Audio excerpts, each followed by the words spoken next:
बहुत पुरानी बात है। एक गांव में एक वृक्ष के ऊपर गंटक नाम का राक्षस रहता था। एक बार की बात है, उस वृक्ष के नीचे से एक ब्राह्मण गुजर रहा था, तो राक्षस उसके कंधों पर जाकर बैठ गया। राक्षस ब्राह्मण के कंधों पर बैठते ही ब्राह्मण से कहने लगा, हे ब्राह्मण, तुम मुझे पास के सरोवर तक ले चलो। ब्राह्मण के मन में विचार आया कि ये स्वयं ही सरोवर तक जा सकता था, तो मेरे कंधों पर बैठकर क्यों जा रहा है। ब्राह्मण ने डरते डरते पूछ लिया, तुम कौन हो और मेरे कंधों पर क्यों बैठे हो?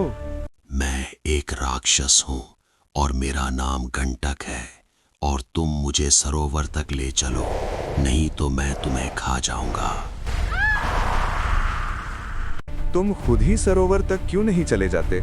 ब्राह्मण उस राक्षस को सरोवर तक ले गया।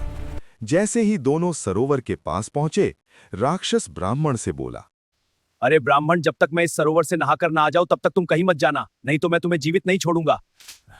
जैसे ही राक्षस सरोवर में नहाने के लिए गया, ब्राह्मण ने सोचा कि अगर ये राक्षस सरोवर से नहाकर आ जाता है तो पक्का ही ये मुझे खा लेगा, और अगर मैं भागता हूं तब भी ये मुझे दौड़कर पकड़ लेगा और खा जाएगा।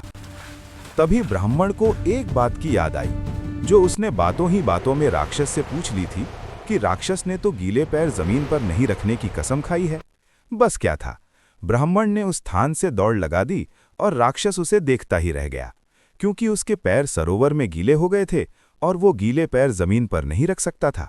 सीख: ये कहानी सिखाती है कि किसी भी चीज की जानकारी लेने का प्रयत्न करना चाहिए। जैसे ब्राह्मण ने राक्षस के प्रण की जानकारी लेकर ही अपनी जान बचाने में सफल रहा।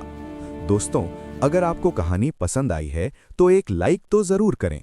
मुझे कमेंट करके भी बताएं, ताकि मैं आप लोगों के लिए और भी इसी तरह की कहानियां लाती रह सकूं। धन्यवाद।